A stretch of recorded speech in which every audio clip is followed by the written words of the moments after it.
what can I say? That was an ugly game by the Dolphins against the New York Jets today. We lost 47-17. So much for MetLife takeover. But at least it seemed like they had fun up there the night before, the fans that went over to be part of the takeover. But anyway, is the sky falling on this Miami Dolphins season? I say not, but it does look ugly today. We definitely 100% need a healthy team, like any team in the league. We need a healthy team moving forward. And any off-season doubt about who's the number one quarterback on this team has to be thrown out the window. We need Tua. That's right. We need Mr. Uno, Tua Tagovailoa, back on that field as soon as the man is healthy.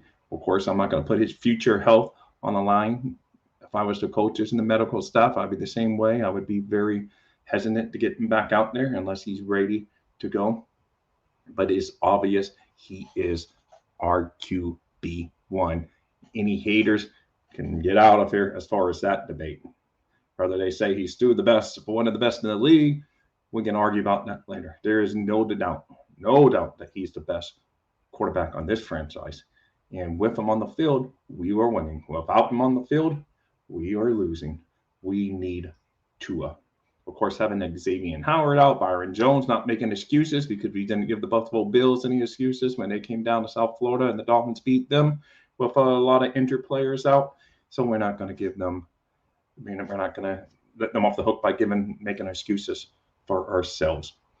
I don't think the season is falling. I don't think the sky is falling. This is where Mike McDaniel is going to earn his money. This is where he earns his money as a rookie head coach. This is his time. There's an adversary on the team for the first time.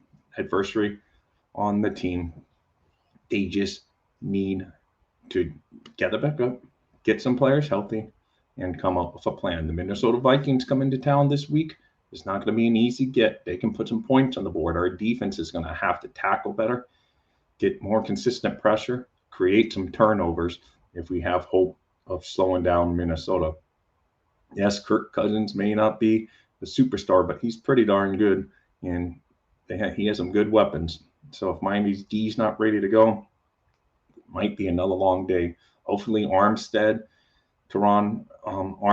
okay, but the last I read, maybe it's been updated since, but I heard he's actually staying in New York to have the toe further evaluated. He's missed a lot of practice and all that this season, but he hadn't really missed game time action. But now he went out injured. So you had a rookie 7th round pick, Skylar Thompson, thrown out there with backup offensive line, him being a 7th round pick, and just really made for a tough goal.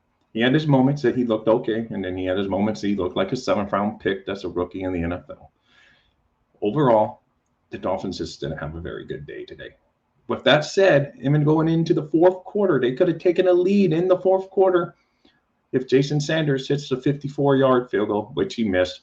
Then the Jets took advantage of the good field from there, went right down the field and score, and basically took over the game, and we never sniffed scoring again. So what can you say positive? Raheem Mostert is a positive from this otherwise beat down. I always try to find the positive. He had over 100 yards rushing, which was nice. I think he had like 6.3 yards per carry.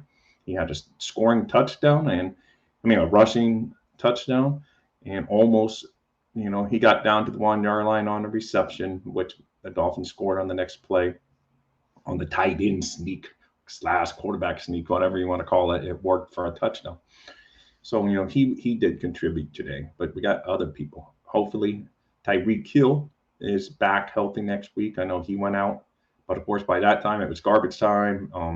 Coach McDaniel said in his press conference that, Tyreek Hill is normally a quick killer and he's not overly concerned about that injury, but didn't go as far as saying he's in or out for next week. So that's going to have to be something that's monitored. Anyway, I'm going to wrap this up. It was an ugly game. There's not too much good you can say from the Dolphins other than Raheem Mostert and the fact that Tua, I don't know how to word it. He is undeniably our quarterback. No questions about it. I know some people like to hate on the young man. I've always been a Tua fan, but other people don't like him. I understand because that's what makes us fans. We're fanatical, so we're crazy. But anyway, the sky's not falling. The Dolphins just need to regroup. Take this as a learning experience. There's no opponent on the schedule that you're just going to walk in and show up and say, hey, we're the Miami Dolphins, roll over for us and let us beat you. That's not going to happen. We're not the 1972 Miami Dolphins that went through the perfect season. So a lot of work to be done by our favorite team. Us as fans can only sit back and hope and root for them that things get better. Anyway, go Dolphin, fins up. Remember this. Life is great. You fans are great. And things will get better as the season goes on. We're in good hands, especially if Tua comes back. And let's go, Miami.